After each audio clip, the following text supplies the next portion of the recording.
xisbiga kulmiye waa midnimo iyo horumar waxaana la aasaasay bishii May sanadkii 2002 ujeedooyinka loo aasaasay xisbiga ayaa ahayd si dalku uu u gaaro himilooyinka uu hiigsayo bishii December isla sanadkii 2002 xisbigu waxa uu ku guuleystay doorashadii golaha deegaanka ee waqtigaasi isagoo xisbigu ka mid noqday saddexdii xisbi qaran ee dalku waqtigaasi uu lahaa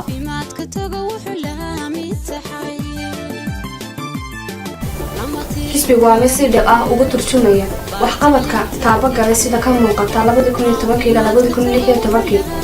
waxyaabaha uu qabsoomay xisbiga iyo xukuumadda kasoo waxaa la ilaawi karin taageerayaasha uu xisbigu ka helay dadweynaha Jamhuuriyadda Soomaaliya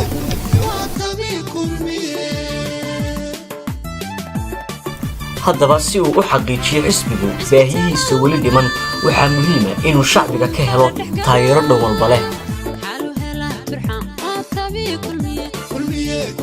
sidoo kale xisbigu wuxuu raadin ku leeyahay halgamadii dheeraa uu dalka soo galay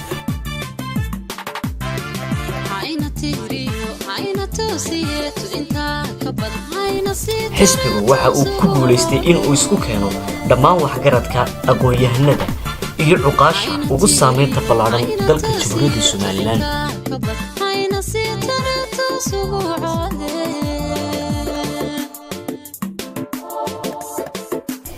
daawade barnaamijkani waxa uu hordhac u yahay barnaamijyo taxane ah oo aynu ku falanqayn doono saddexda xisbi qaran ee ku loolamaya jagada madaxweynenimo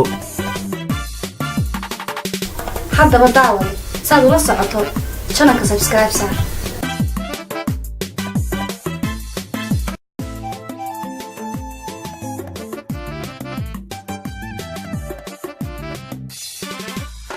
فرصة لا سنبات